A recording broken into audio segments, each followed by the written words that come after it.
Hey guys, thank you for joining us again at Car System Installation. So I'm going to show you another case of a poor install that was done, we don't know by who. So we have a customer who came over with a remote starter, and he was the place that he had it installed before. He kept complaining the system doesn't work properly and not all the functions are there. We have opened the installation and we've seen quite a few things. First thing we noticed, none of the wires were soldered, which means none of the wires were actually connected properly. They can get loose very easy. But we noticed that most of the wires were not in the right location. Now, this is a very good example of DIY or low non-professional installers that gives a great deal to the customers, and customers say, why would you pay more to a professional in shop when I can get the same thing for half the price?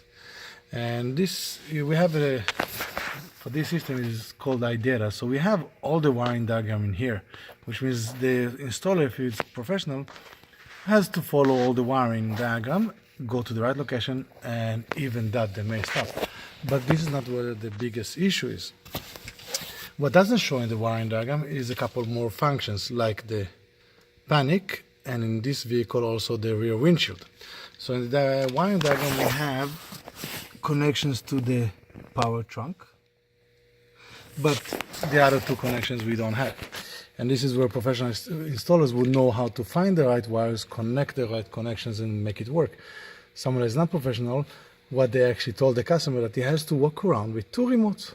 This remote if they want to use the panic and the rear windshield, and the iData remote if they want to be able to start the car.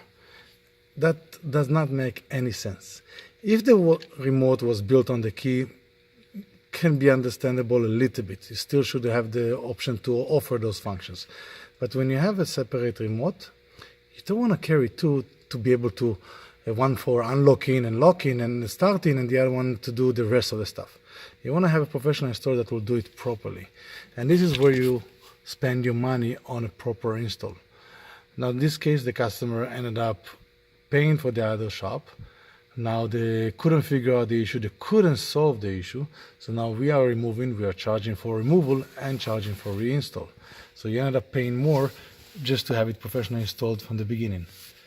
So again, saving money on installs sounds very good, sounds great, attractive, but if you end up with more issues than what you want to have, why would you do that?